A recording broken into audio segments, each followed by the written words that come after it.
as superintendents that have been principals and teachers, a lot of this is just going to resonate with you as a common sense approach to teaching and learning, and that's what it is. So I certainly don't take credit for the 8-step process, as it's called, or continuous improvement.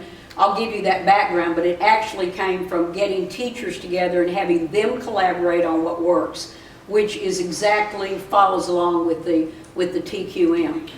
The book that is being passed out, I'm happy to share with you. Fontana may very well be in it. Prince William County is probably in it. 2 people in this room who I worked in the districts. But it really brings together the total quality management principles and the role that our school board and our community played in increasing student achievement. So I'm going to go through the model with you, give you a little bit of background. Certainly in an hour, I'm not going to go into details, but if you want the slides or have any questions for me, then certainly feel free to email me and I'll be happy to follow up with you regarding the details. But we adopted the Plan, Do, Check, Act model, which, as you know, involved in quality is the Schuhart cycle. We took that directly from quality and from Deming's work.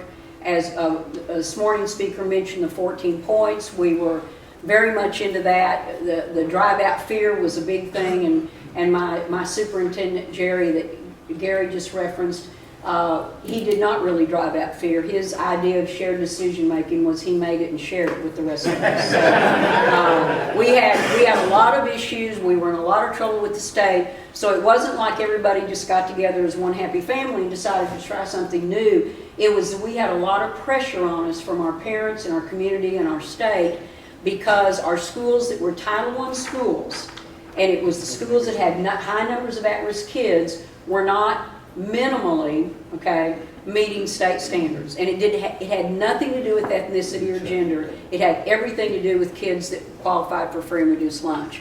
And we had to look at what we were doing in our schools and what we needed to change. And as I said, with a lot of external outside pressure.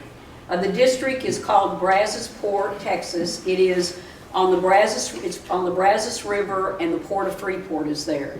It's a consolidated school district. It's actually 7 towns and communities. The smallest community is like a village with less than 1,000 people living in it. The largest community is Lake Jackson, Texas, where Dow Chemical in the 40s came down to the Brazosport area and actually built the town of Lake Jackson, because they built their largest plant in the world in Freeport, which was the existing town.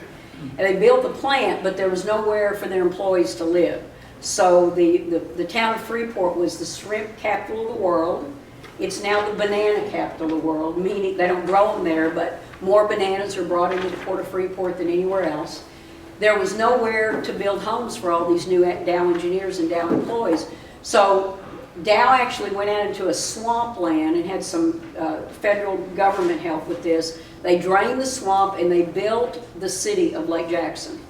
The engineer laid out the city, named the streets. The streets are this way and that way and his way and her way. I mean, it's a real weird kind of layout, as only an engineer could do.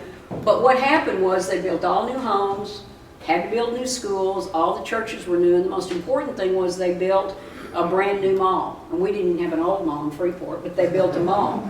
So what happened was our educated middle-class population moved out of the city of Freeport to the city of Lake Jackson.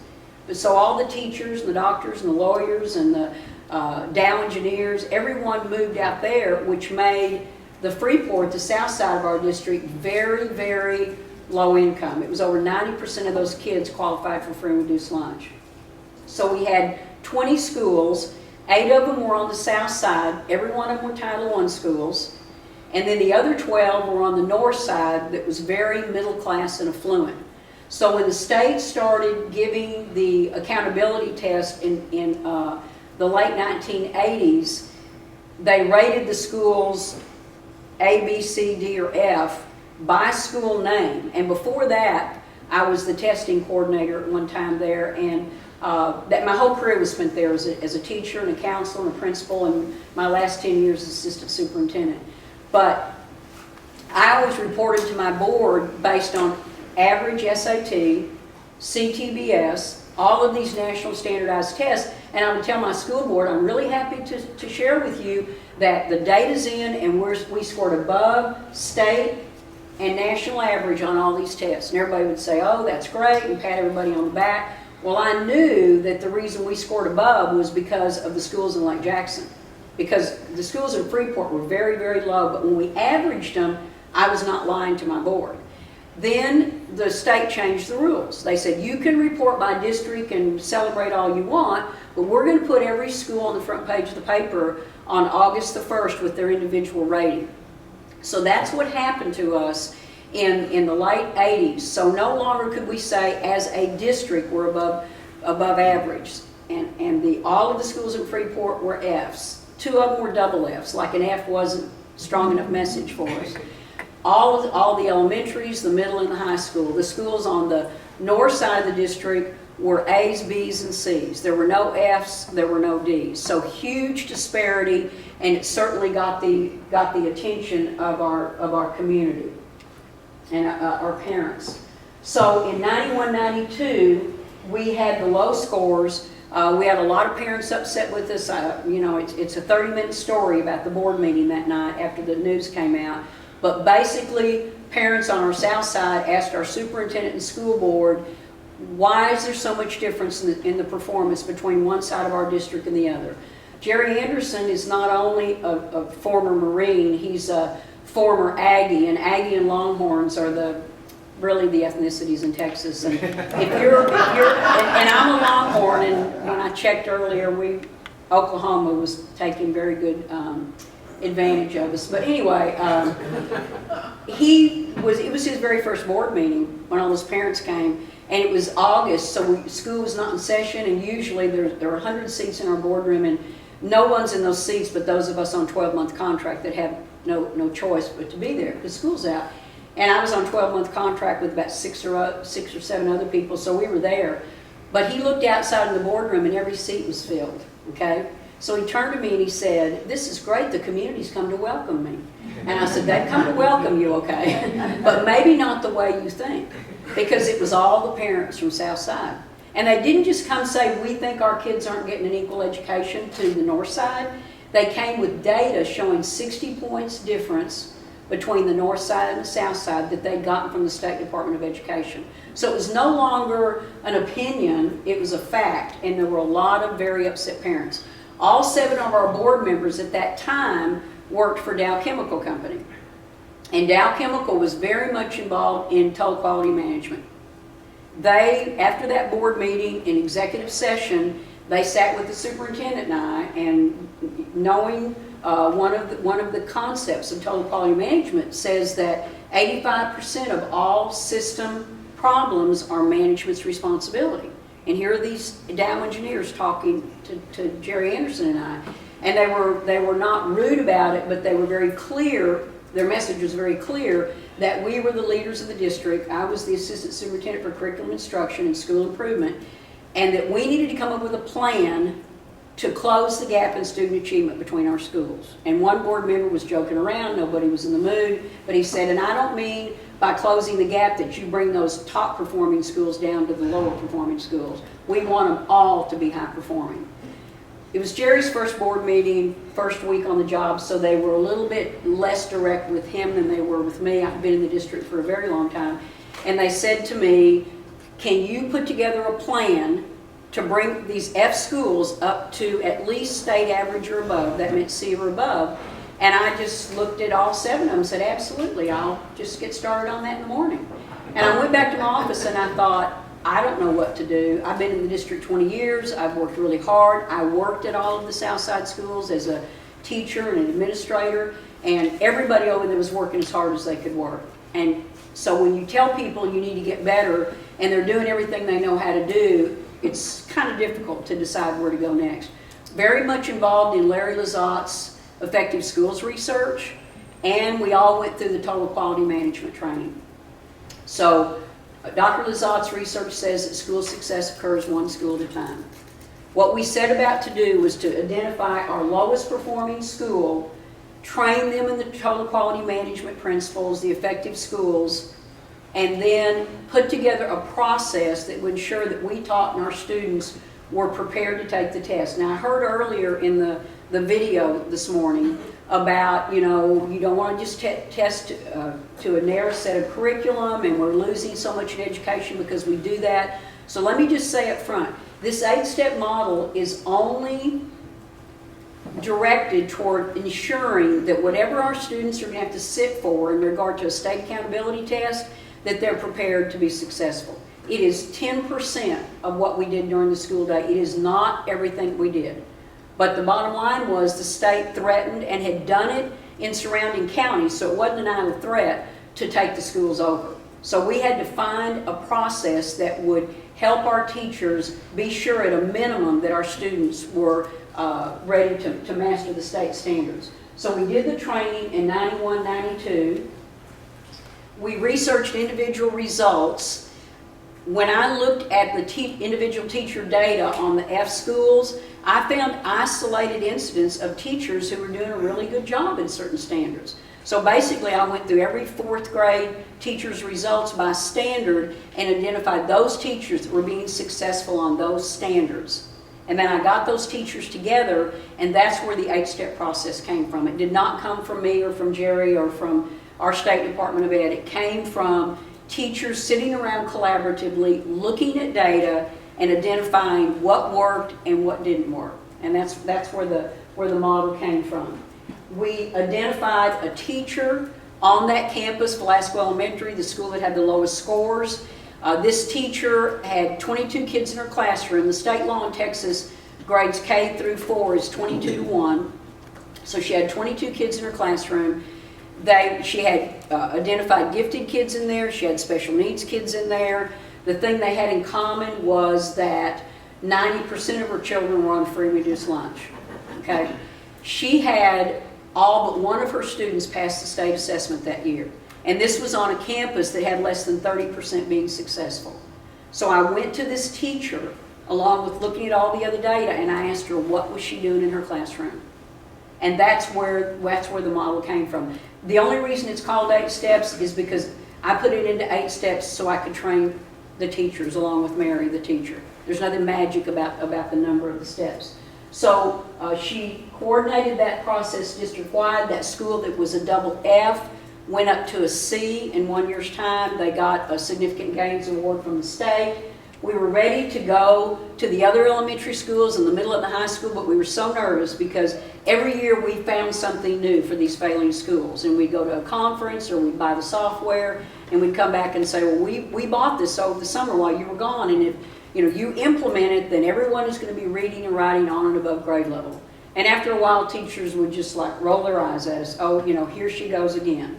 Because it wasn't a matter of resources, and believe it or not, well, you'll believe it as superintendents, but our parents, that night that they came to the board meeting, they said it's clear to us you're spending more money per student in the A and B schools, and that our students on South Side are not getting the same resources.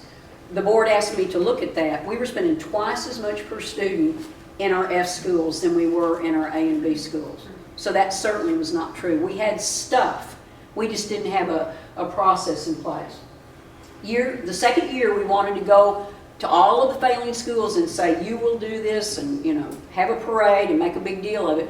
But we said, let's hold back because we've done that too often and people don't believe us anymore.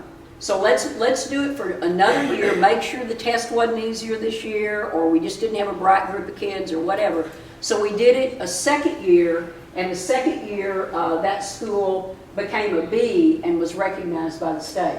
Then we implemented it in all of our schools that were F, C, or D. So all the schools, the middle school, the high school, all the other schools that were struggling. And that year, the district received a recognized rating. The schools that were A and B schools did not have to implement the 8-step model. Here was our deal. If you're an A or a B by state rating, you do not have to follow the model. Now, the model had a district calendar, had district assessments. There were certain non-negotiables. So if a principal signed on to be an 8-step school, we did the training, they had the resources, but in turn, they had to do certain things. Well, a lot of the teachers in the A and B schools said, no thank you, we're just fine over here.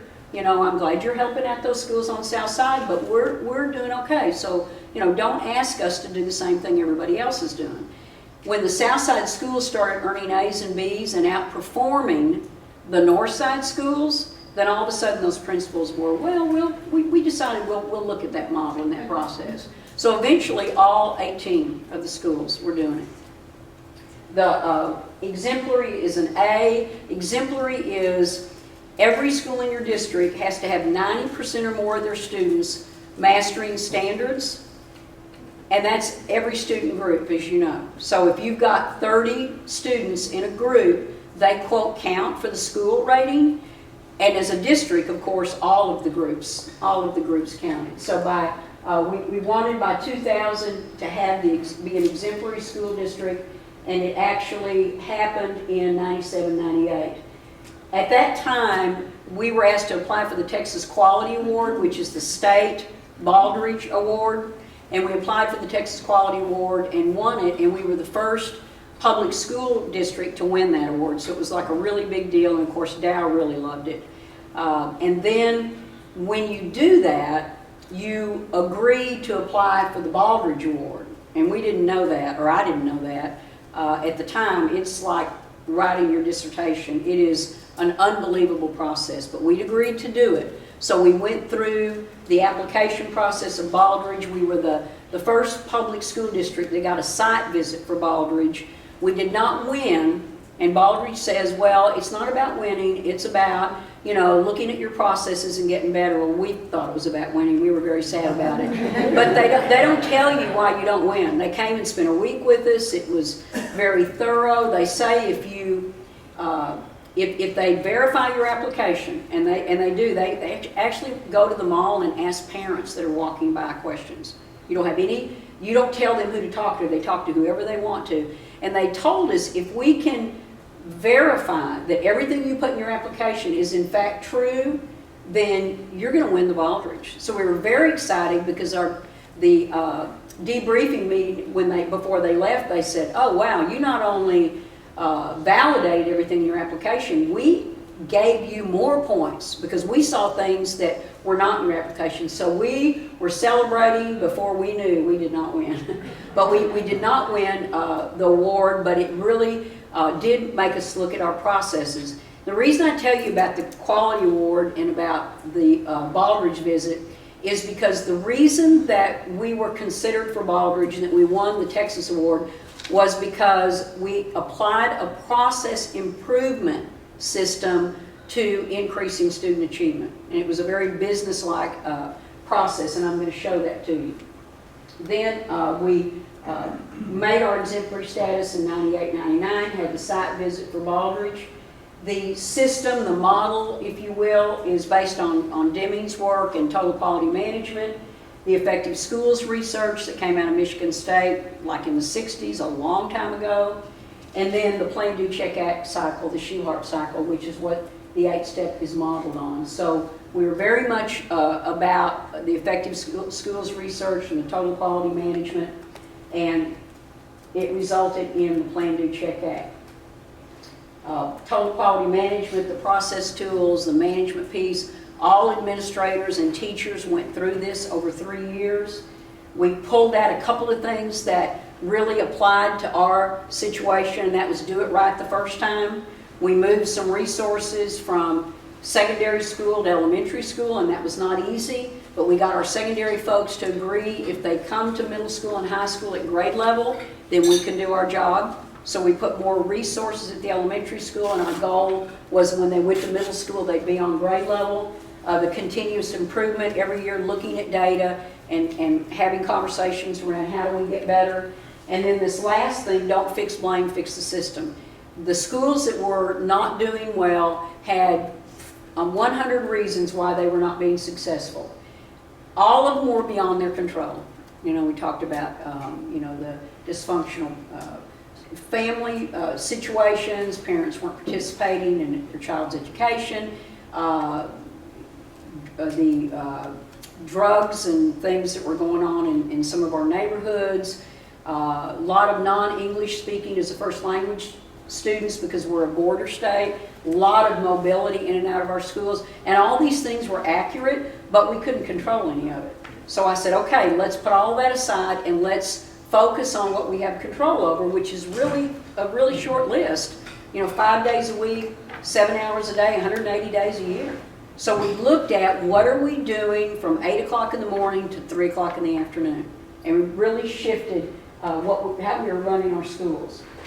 This is working smarter, not harder. That was the collaboration and the teachers. And from the district office standpoint, my job in this was service and support. So my job as assistant superintendent moved from compliance and monitoring and gotcha to how do I help you be successful. And my evaluation from the superintendent and the board was totally based on the success of the schools. Okay, so that was a huge shift from top down in our district to bottom up. This is just a graphic that kind of shows we were very much involved in the total quality management and the effective schools piece. This is the 8 steps broken down into Plan, Do, Check, Act. So looking at data, developing an instructional timeline based on that data to ensure that we covered those minimal standards, those things that every child needed to know. Then the do part was the actual teaching part. We did a lot of professional development because you can put any kind of model in place, but if the teachers cannot deliver it in an effective way in the classroom and can't engage the kids, it doesn't matter what kind of programs you have. So we had a lot of professional development with this. The checking part was the short, frequent, formative assessments, meaning every 2 to 3 weeks our students took a 4-question assessment written in the format of the state test. It was not meant for a grade. It was not meant to evaluate teachers. It was meant to give teachers information on what do I do Monday morning. Okay, so it was a totally different from the summative test that we'd always given. Then the maintenance was the review process, making sure that what kids learned in September they still knew by the following spring and that we didn't leave that to chance. And then the monitoring was monitoring of the process. I did it with the principals did it with the teachers did it with the students, and then the best piece of monitoring was students started monitoring their own achievement. That really made a huge difference. We had never done that before. And then the acting of the Plan, Do, Check, Act was tutorials enrichment, what I commonly call success time, or in the book we called it team time. And that is 30 minutes within every day for every student in which they're either being tutored or retaught over a concept they didn't get based on the formative test, or they're having extension enrichments. So we can tell parents we've got 150 minutes in the school week that is specifically focused and designed for your individual child. It's like an IEP. Parents love it. I was working in Fort Wayne, Indiana yesterday and visited a high school enrichment class that actually was an SAT prep class.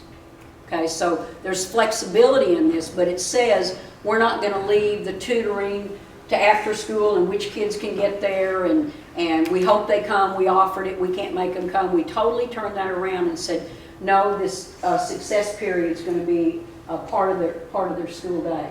So the planning using disaggregated data, not just state test scores, but norm reference data, teacher-made tests, whatever is standardized so that we could compare where our students were in regard to a specific standard.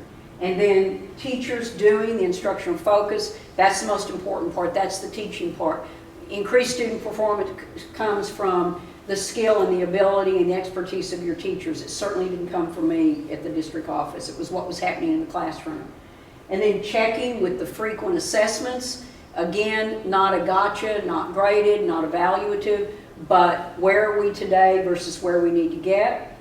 And then the acting was the maintenance piece, the enrichment, and the tutorial that we did in the success. So first step, having teachers look at data, allowing a day-to-day in the summertime when they weren't on contract. Once our scores came back, where teachers sat by grade level and by subject area and analyzed week-strong objectives and looked at the results as their performance as a grade level, as a subject area. So we moved from those kids and that grade level And we did all we can do. Two, what does the data say were our strengths and weaknesses as a department, as a grade level? And again, that was a huge shift. The data goes on all year long. There's nothing magic about knowing whether you did well or didn't do well. The magic is, what do you do next?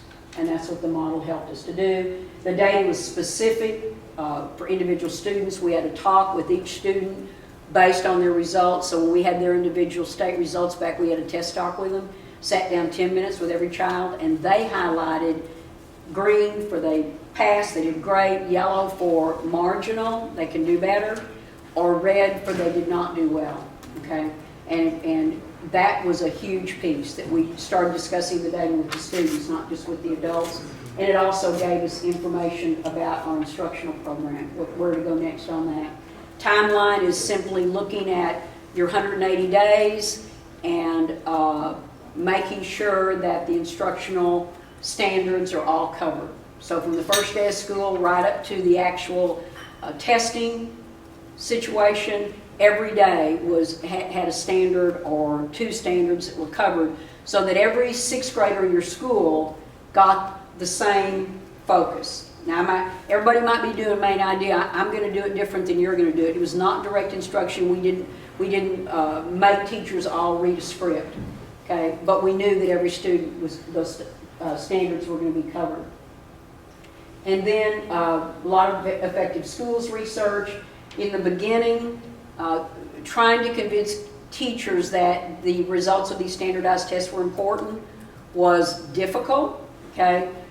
We got a lot of, I refuse to teach you the test, you're interfering with my professional integrity, and this went on and on and on. And finally, when the state came down on us, they realized, we don't know about our integrity, but our school is going to be taken over if we don't bring these scores up. So we didn't, and you can't teach to the test. So when you have teachers and principals, when you bring a model in, there are a lot of other models, obviously, besides mine, but whatever school improvement model you bring in, when teachers say, well, I just don't want to do that. I feel unprofessional. I don't want to teach to the test. You can't teach to the test because you don't have the test. All you can do is ensure that you cover those state standards, which are public information. Okay, so once we got over that piece, and it took a while, things really got to be a lot smoother with it. And we got our staff committed to high achievement. When the schools with 90% at-risk kids on one side of the district were equal to, or in some cases outperforming, the school with 10% at risk, oh my gosh, everything changed. And everybody became competitive and wanted to be the best. And so, like your football teams playing each other, the competition was good for the district, and teachers really got on board with that.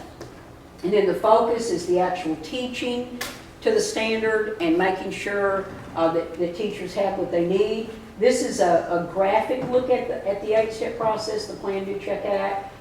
Okay, so the data, the timeline, the focus, the assessment was the short, frequent assessments. They were formative, okay? And it gave us the information we needed to see which students needed some additional time, the mastery piece. And then the teachers get together in, the buzzword now is PLC. We just called them data meetings. Some schools call them learning logs. But the teachers would get together by grade level and subject after they gave the assessment and talk about, okay, what went well, what didn't go so well. Pat, your kids had the highest scores on this assessment. What did you do? And that's where the sharing of best practices happened. So it was very collaborative. The teachers had an hour to get together and have this meeting every 3 weeks after the test. Then the tutorials enrichment was the IEP, if you will, kids being regrouped. They could switch in and out of their groups. They were not stagnant. There were no grades associated with this. The maintenance was review. We read a lot of research in regard to at-risk kids have average and above average IQ. When teachers present a good lesson, they're going to get it. Our formative assessment says they get it, and we move on. Well, if we don't go back and review, some of our children are going to forget it, and they did get it in the first place. So that review and that maintenance was a formal piece, and we included it on the calendar. And then the monitoring was what's working, what's not working. And we really held our principals responsible for this monitoring. because they had to be in the classrooms, they had to do the walkthroughs, they had to sit in the learning log meetings and become instructional leaders. So they were very much involved in this, and even though the model was developed by teachers and run by teachers, it was important that principals monitored and worked together with the central office so that they had the resources they needed to be successful. Okay, quickly, the data, 70% is what you have to not be a failing school. And at Velasco Elementary School, you can see their demographics at the bottom, only 37% of the 3rd, 4th, and 5th graders were passing the math test. And I will tell you that the standards were not very high. At this time, when we started this process, we were ranked like 43rd out of 50 states, okay? So we did not have high standards. So these are lousy scores on basically pretty low-level standards. They're much higher now. Every 5 years they're raised. But at that time, it was embarrassing to show this data to our public. Then you can see the student groups, but the important group is the economically disadvantaged group, because we decided to focus our efforts on our at-risk kids. Now that was easy at Velasco because almost everybody was.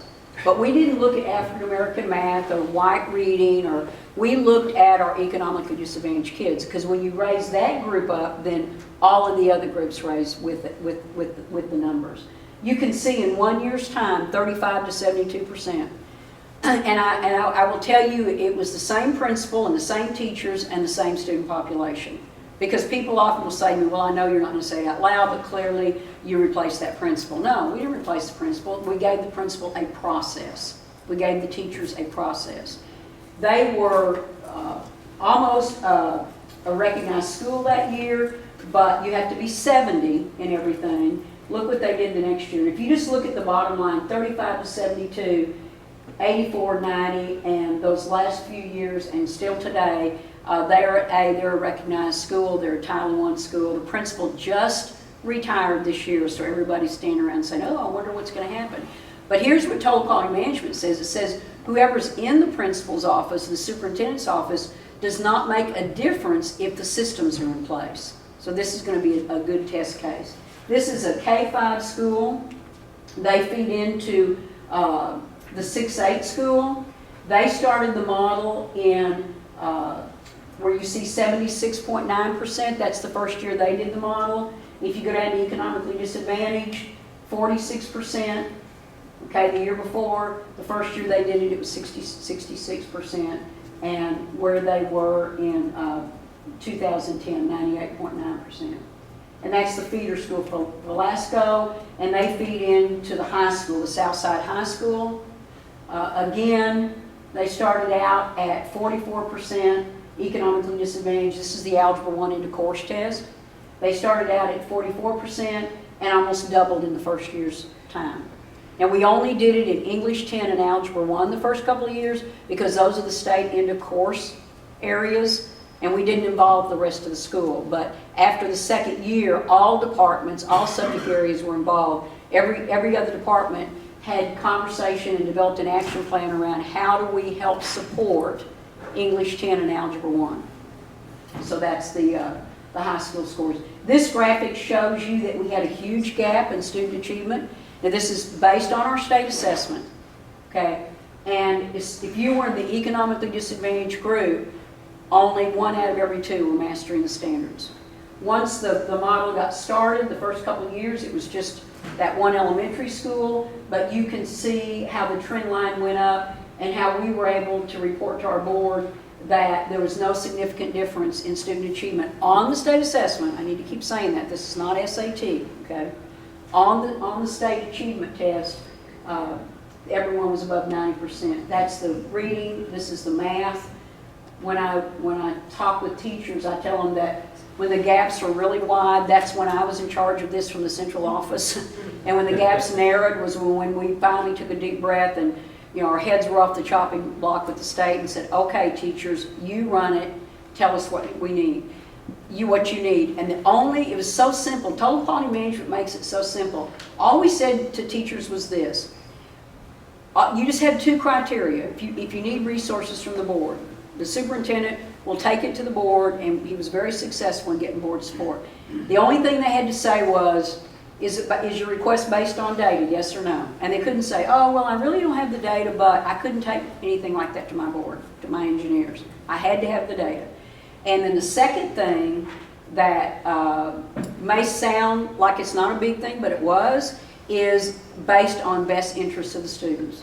Because we were doing some things in our middle and high school that really were great for the adults in the system, but not so much for the kids. So there was a lot of pain and agony. I'm doing this very quickly, very cheerfully, but it really wasn't cheerful. I mean, it was tough work. There was a lot of resistance to it, but the bottom line was we knew that we were not F&D schools.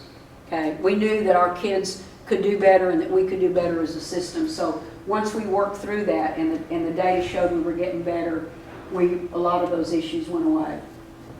Go slow at first, you can go fast later on. We started with one school, okay, and made sure that the model worked before all schools did it. Doing it right the first time, remembering what our priorities are with the 2080 rule. We did a lot of root cause analysis about poor student achievement. We quit blaming it on those kids and those parents and that test. And we started taking responsibility for what we had control over. Obviously, the Plan, Do, Check, Act model. And then the last piece was really, really important because everything depended on language arts and math. The school ratings, whether or not we were in trouble or recognized by the state, whether or not parents were happy or unhappy with us. And folks at outside those areas, in our fine arts department, and our science, and our social studies, and our languages, and our tech prep programs, they were all kind of standing around saying, well, you know, we feel bad for you and we wish you could help, but that's not really my field. So when we got involved with everyone's got a 4-year college degree and everyone can contribute to helping students through supporting either the math or the reading or the writing calendar, that made a huge difference. That's what took us from, okay, we're not in trouble anymore with the state, but we're still a long way from being as good as we know we can be and our students performing the way that they can perform. So that system component piece was really a direct result of the total quality management principles and all the training that we went through together. Looking at expecting that every student that came into our schools had the same opportunity for a quality education, and that it does not matter who their parents are, parent education, or where they came from in the morning, and all the things we used for excuses for a very, very long time. And I will say that in the beginning, I was probably one of the people that said it's not fair to judge schools the same. They shouldn't have the same criteria. It really is a matter of the kids and whether or not they come to school at grade level and all those kinds of things. So I was sort of in that group of it's not fair. And we figured out our state was not going to go away from this. You know, in the beginning it was, well, the state will give in and they won't hold us to the standard. Well, they didn't give in, and obviously all 50 states are involved in this now. But looking back on it, and I do a lot of work with inner city at-risk high schools, I really think that state accountability, even though it's very stressful and a lot of work and a lot of pressure for all of us, I think it's the best thing that ever happened to at-risk kids that weren't getting an education before. Because before, if they did their seat time, they got a diploma. You know, if they got their credits and sat in summer school every year and basically behaved themselves, they got a diploma from our school district. And we said, oh, you know, enjoy your life. And we don't know, I mean, we had some anecdotal data, but after they were 18 and had their diplomas, they weren't ours. They were somebody else's. And those kids were not graduating with the knowledge they needed to be successful. The story this morning, who told the story about the student who graduated college before high school? Yeah, we had I love that because we had the very same thing. Our district paid for dual concurrent enrollment for kids who had passing all their classes at high school and they passed the state assessment test. And this young man, nobody in his family had ever gone to college, and he went to the dual concurrent at the community college while in high school, and the very same thing, a week before he graduated high school, he graduated from the community college and got a scholarship. He was a college junior. So a lot of things came out of this besides the state assessment test. But we really had to look as a system at our processes, and we couldn't be 18 different schools with 18 different processes. We found that we had to have some sort of structure as a district, and the calendar I talked about was common. So out of 11 elementary schools, no matter what elementary school you were in, you had the same calendar, you had the same assessments because of our mobility. So if I left a school on Friday and went to another school on Monday, it wasn't like, oh dear, they've already taught that standard, this kid needs to catch up. We were all on the same calendar. Teachers bought into this because it was based on data, it was based on their best practices, and more importantly, the most important thing about it was they saw results for their hard work. Because teachers work so hard, and when they open that report and the state is saying, well, you might have worked hard, but guess what? You didn't make it this year, you need to work harder. It's very frustrating because they were doing all they could do. So I think that the total quality management put those processes in place and allowed us to work together on our systems instead of every single year being a new year. And the district has had ups and downs since. I often, somebody will like get on the internet and come up and say, well, Brazosport High School's not an A now, they're a C now, and what happened? And so there's nothing perfect about this, but as Gary mentioned earlier, if it's implemented with fidelity and everybody's doing their piece in this, then you can change principals and you can change superintendents if the systems don't change. So when scores go down, the first thing they do is say, okay, what do we need to change within our system? What do we need to fix? Okay, and it's not an emotional pointing fingers at anybody. It's a matter of looking at the data and taking a deep breath and making adjustments, because the teachers make these adjustments every single year to the model. It does not stay, the steps stay in place, but the way they implement the steps changes every year. Okay, that was really quick. You got the capsule version. Your book that Jim gave you gives you a lot more detail, really gives you some information from the teachers and the principal standpoint about the implementation of it. I will tell you that you take this back to your curriculum instruction folks, and your principals, they're going to look at it and say, well, we don't call it the 8-step process, but this is just common sense stuff, okay? And it is, but we were not doing it. We were doing what they call random acts of school improvement. Everybody was doing their own thing, and every year we tried to see if it hit the target. This model kind of calms all that emotional piece down and has people reacting to the data, and works very successfully that way. Thank you so much. That was great.